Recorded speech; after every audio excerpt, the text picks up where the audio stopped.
Bien, mes frères et sœurs, que le Seigneur vous bénisse, que le Seigneur vous garde. Alléluia. Gloire au Seigneur, c'est lui qui nous bénit, alléluia. Si on marche selon ses plans, la parole de Dieu nous dit, il nous bénit.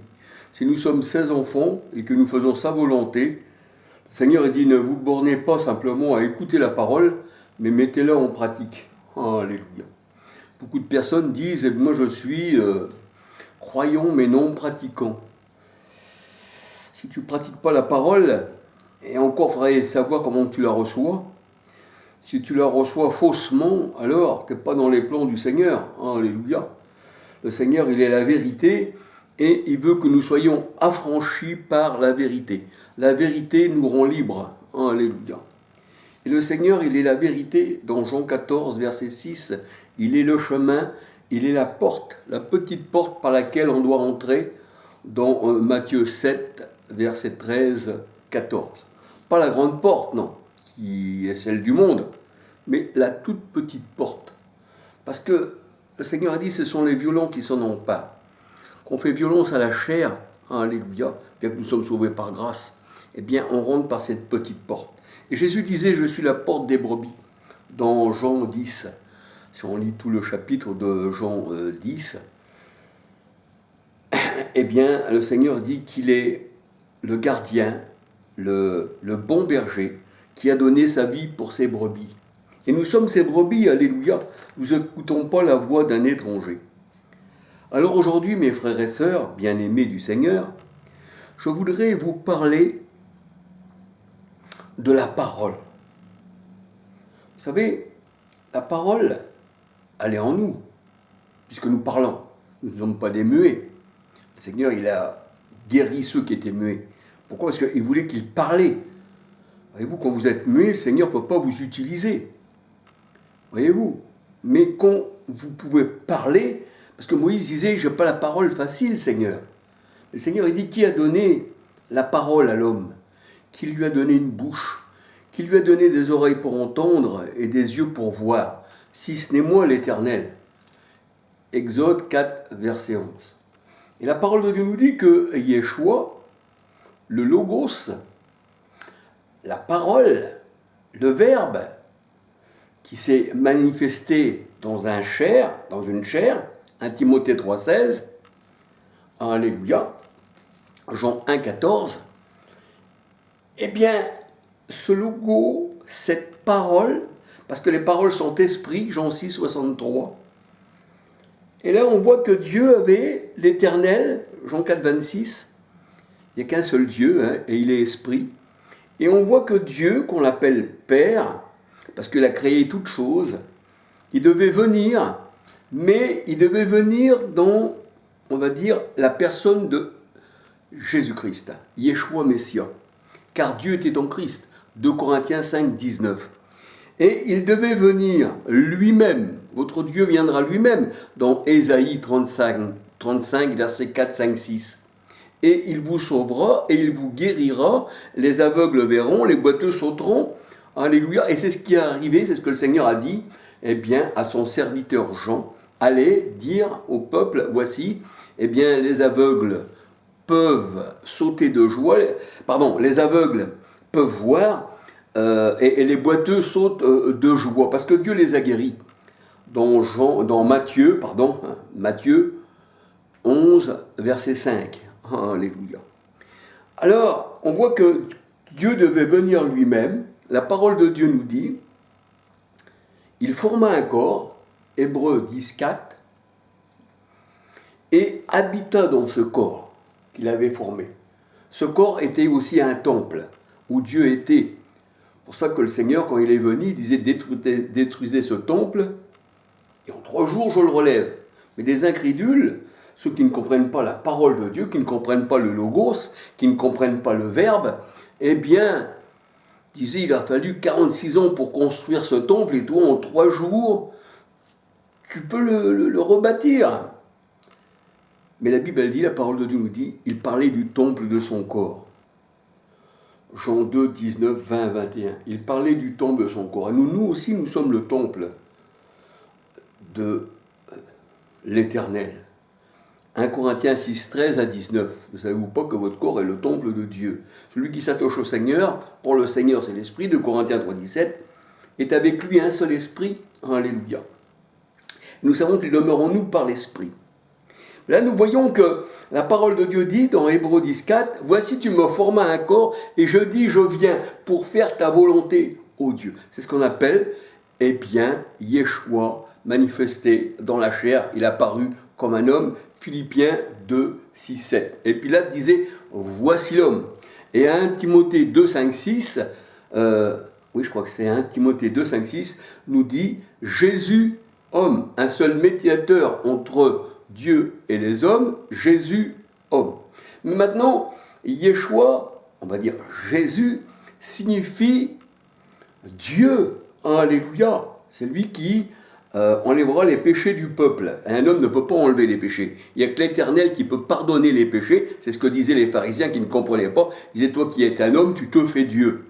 Jean 10, 33. À tous ceux qui la parole a été, eh bien, donnée, plantée, j'ai dit, voici, vous êtes des dieux. Tandis que le Seigneur, lui, il est vraiment au-dessus de tout nom, de toute créature, et on peut dire que Yeshua, il a tout créé. Donc, c'est lui qui est venu, il a pris l'apparence d'un homme, tu me formas un corps, j'ai dit, voici, je viens.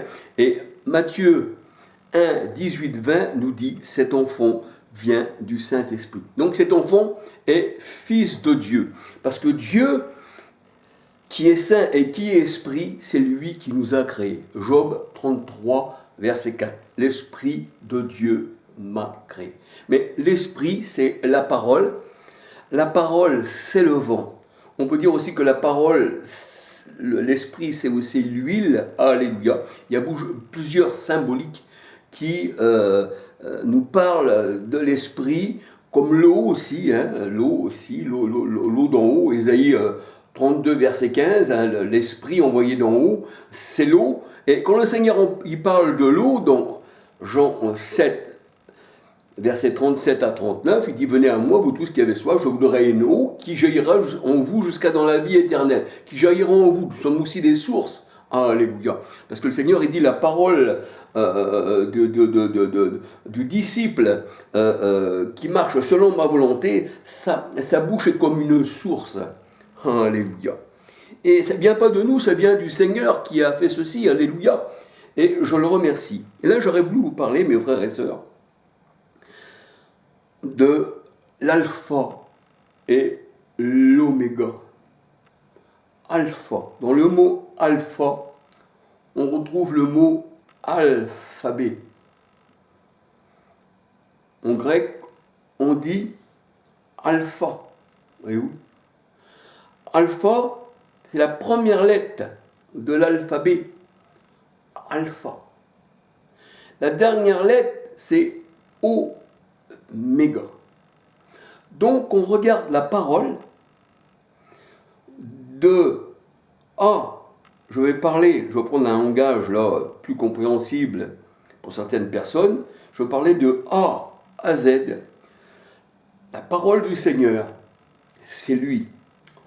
De cet alpha et oméga qui est le logo, qui est la parole, qui a été la parole incarnée, parce qu'il s'est fait chair, Timothée 3,16, Jean 1,14, car la parole était Dieu, et la parole s'est manifestée en chair, eh bien, on ne peut pas retirer de cette parole. Vous savez, dans l'alphabet, il y a des lettres, on ne peut pas prendre les lettres et jouer avec. Parce que le verbe, la parole, le langage articulé, c'est l'Éternel. Alléluia.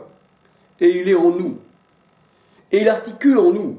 Parce que c'est poussé par la parole que des hommes ont parlé, ont articulé la parole de la part de Dieu. Et nous allons voir que nous sommes les messagers. Nous allons voir que le Seigneur est venu sur les ailes du vent. Et j'ai fait de mes serviteurs des vents, qu'il dit le Seigneur, tous ceux qui sont nés de l'Esprit. Dans Jean 3, verset 3 à 8. Tous ceux qui sont nés de l'Esprit sont comme le vent. Tu ne sais d'où il va ni d'où il vient. Alléluia. Et quand on dit que le Seigneur il vient sur les ailes du vent, il vient par ses messagers. Ici, là, je vous parle, je porte le Seigneur sur mes ailes. Alléluia. Je suis aussi un messager parce que je parle du Seigneur. J'apporte un message de la part de Dieu. Alléluia. Si je parle de moi-même, alors je ne suis pas le messager du Seigneur, mais j'apporterai mon propre message. Le message, vous savez, c'est, on prenait un pigeon, avant, on prenait un message qu'on faisait, et on laissait partir la colombe ou la tourterelle. La colombe, ça représente aussi les nuées. Dans Ésaïe 60, verset 8, et le Seigneur il dit qu'il vient avec les nuées, avec ses chérubins, avec son armée céleste, parce que son char c'est les nuées, dans Ésaïe 66, verset 15, dans 2 Rois 2, verset 2, 11-12, alléluia. Donc nous voyons que, là on va parler de l'alpha et l'oméga, de la parole, alléluia, du commencement et la fin, alléluia.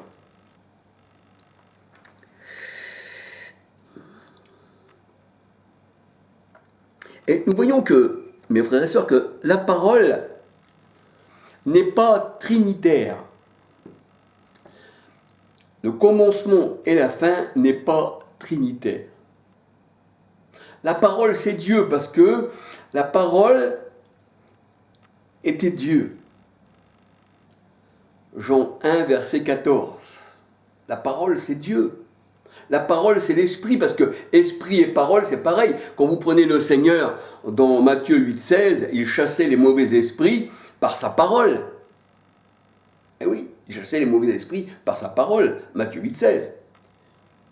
Et dans Matthieu 12, verset 32, dans ces zones-là, le Seigneur, il dit qu'il chassait les mauvais esprits par l'Esprit de Dieu.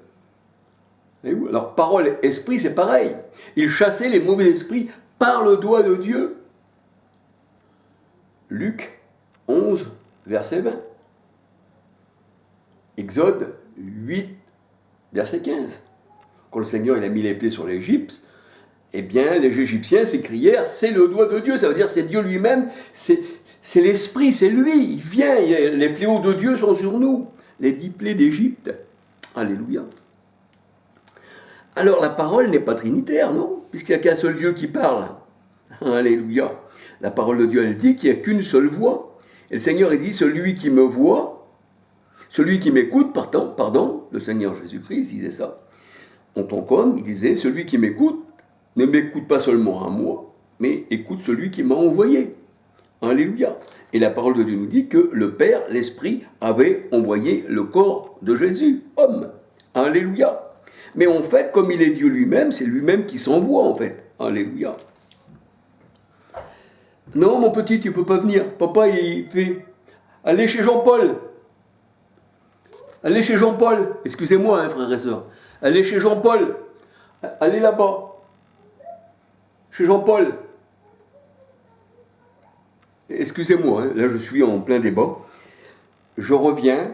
Je vous emmène le petit, excusez-moi, et voilà. Alors je vais peut-être couper, je ne sais pas si je vais reprendre ou quoi. Je vais essayer de couper la vidéo.